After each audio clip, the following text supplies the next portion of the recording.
ஷேய் விஷ்ணு பிரமா கோர்ட்டில் நீதிமன்ற கோர்ட்டில் கேட்டுக்கோப்பா. நீதிமான் நீதி அரசர் இரண்டு கணக்கு தான் இப்போ போடுவார். இராணுவ படை வீரர்களுக்கு எப்படி பிரித்து விடணும், எப்படி பிரித்து போடுவார்னு இதுதான் கணக்கு விட்டவுடனே எல்லாமே பிரிப்பார். பிரித்த உடனே பிரித்து எங்கே எடுக்கணும், கணக்கு எடுக்கணும், கணக்கு எடுப்பார். பூமியில் சேட்டை பண்ண கணக்கு பூரா எடுப்பார். நீதிமான் நீதி அரசர் ஒன்று விட மாட்டார். இன்றைக்கு வரைக்கும் நீதிபதி ஜட்ஜி கோட்டார் யாருமே அந்த கேள்வி கேட்கல, அந்த கேள்வி கொடுக்கல. பாப்பமா நீங்கள் உட்காந்துருக்கீங்க, அரசியல்வாதி நீ கடவுளை பாப்பமா அப்படின்னு அவன் உட்காந்துருக்கான் அரசியல்வாதி. அடுத்து நீதிபதி ஜட்ஜி கோட்டார் எல்லாம் அனைத்தும் வழக்கறிஞர்லேருந்து பாப்பமா கடவுளை நீங்கள் நாட்டுக்கு கணக்கு கொடுங்க, நாங்கள் நடத்தி கொண்டே இருக்கோம்னு பாப்பமான்னு நீங்கள் நடத்தி கொண்டே இருக்கீங்க. சரியா? இன்று நாள்லேருந்து முற்றுப்புள்ளி வச்சுட்டார். முற்றுப்புள்ளி வச்சா அவன் குடும்பம் தப்பு செஞ்ச குடும்பம் அழுந்த விடுவார். அழுந்து கண்ணீர் கூத்தலுமாக விடுவார். புரியுதா? ஒரு நாளைக்கு லட்ச கோடிக்கணக்கான குடும்பத்தை அழுந்த விடுவார். அதை கடவுளால் தான் முடியும், அவரால் தான் முடியும். இனிமேல் விட மாட்டார். இராணுவ முப்படை வீரர்கள் உள்ள வரையில் எல்லாமே பிரித்து விடுவார். முதல் நீதிமன்ற கோர்ட்டுக்கு பிரித்து விடுவார். அரசியல்வாதியை தூக்கணும்ல, அரசியல்வாதி தூக்கி உள்ளே கொண்டு போய் செயலரில் ஏற்றணும்ல. தப்புக்கு ஆடுறதுக்கு நான் கொடுக்கல அப்படின்ட்டார், தப்பாக ஆடுறதுக்கு கொடுக்கல அப்படின்ட்டார். 1 வருஷம் கேஸ் ஓடினாலே தூக்கி உள்ளே போட்டுருவார். 2 வருஷம் ஓடினாலும் தூக்கி உள்ளே போட்டுருவார்.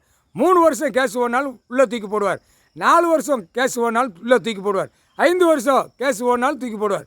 6 வருஷம், 7 வருஷம், 8 வருஷம், 9 வருஷம், 10 வருஷம், 11, 12, 13 வருஷம் கேஸ் நிலுவையில் இருந்தால் கேஸ் விசாரணையில் இராணுவ முப்படை வானரப்பட கணக்கு எடுக்கையில் 2 தரப்பில் ஒரு தரப்பு தப்பு இருக்கும், உள்ளே தூக்கி செயலரில் ஏற்றிடுவார்.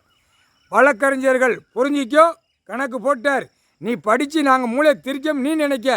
நீதிபதி ஜட்ஜி கோட்டார் நாங்களும் படித்து நாங்கள் தப்பு செய்யாமல் நாங்கள் தப்பு செய்யலை, கீழே தப்பு செய்கிறவங்களுக்கு தண்டனை கொடுக்க முடியாத அளவுக்கு நீங்கள் உட்காந்து அந்த பெட்டிஷன் பேப்பரை முடியாது, அது முடியாது.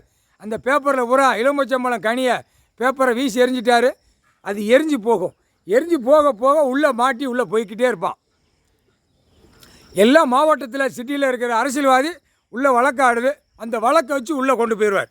உள்ளே கொண்டு போனால் அவன் சொத்து சோகம் அப்படியே எல்லாம் கணக்கை முடிச்சிடுவார். முடித்து ஏழை எளிய மக்களுக்கு அந்த விவசாயம் நீதிமன்றத்திலேருந்து கொடுப்பார். கடவுள் தான் கொடுப்பார். இங்கே கைலாசத்துலேருந்து தான் நீதிமன்றத்தில் கொடுப்பார். விவசாயம் தான் கொடுப்பார். இல்லாத மக்களுக்கு விவசாயம்.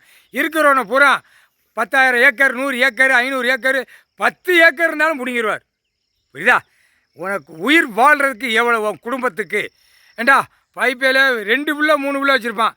இப்போ 100 ஏக்கர், 500 ஏக்கர், 5000 ஏக்கர் எழுதி வச்சுருப்பான். வீடு 10, 100 வீடு கட்டி போட்டுப்பான். இதெல்லாம் தேவையாடா? பிதிக்கி எடுத்து போடுவார். எங்கே தமிழ்நாட்டுக்காரன் டெல்லி தூக்கி போடுவார். டெல்லியில் உள்ளவனா தமிழ்நாடு கொண்டு வருவார். புரியுதா? பாலாக்க வந்த பாய்ப்பேகளா போட்டார்ரா கணக்கு. இது இல்லை, நீதிமன்றத்தில் பிரித்து எடுத்துருவார். பிரித்து எடுத்து கணக்கை முடிச்சிடுவார்.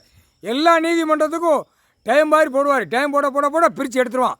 பிரித்து இராணுவ முப்படை வீரர்கள் அது டைம் வரல, பெட்டிஷன் பேப்பர் அடித்த பேப்பர் அடித்து கணக்கை கைலாசத்தில் ஒப்படைப்பான். தூக்கி ரயில் பண்ண மாதிரி தூக்கி தள்ளுறா அப்படின்றவார். முக்கால் சத்தியம் போட்டு அவன் வச்ச ட்ரெயின், அவன் வச்ச பஸ்ஸு விட்டது அரசியல்வாதி, அவன் இட்ட கணக்கில் எல்லாத்துலேயும் அதிலே கொண்டு போய் சேருங்கடா அப்படின்றவார்.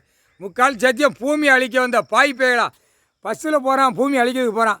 விமானத்தில் போகிறான், பூமி அழிக்கிறதுக்கு போகிறான். ட்ரெயினில் போகிறான், பூரா பூமி அழிக்கிறதுக்கு போகிறான். 2 வீலரில் போகிறான், 4 வீலரில் போகிறான். அனைத்து வண்டியில் பூரா பூமி அழிக்கிறதுக்கு தான் போகிறான். பிதிக்கி கசக்கி விட்டுருவார். முக்கால் சத்தியம் புரிஞ்சுக்கோங்கடா. எல்லாம் கசக்குதை போட்டால் என்ன சாமி கைலாசத்துலேருந்து இப்படி வருது? பிறகு நீ முட்டா பேல நீ அப்படி தானடா பேசிட்டு எழுதிய பேசிட்டு நான் சுத்தமாக பேசி சுத்தமாக போங்கடான்னு இருக்கார். நீ சுத்தமாக பேசாதனால சுத்தமாக நாங்கள் பேசி கணக்கு விட வேண்டியிருக்கு. நீ பேசின வார்த்தைக்கும் நாங்கள் விட்ட வார்த்தைக்கும் அடித்து முடிச்சுடுவார் கடவுள். முக்கால் சத்தியம் புரிஞ்சுக்கோங்கடா முட்டா.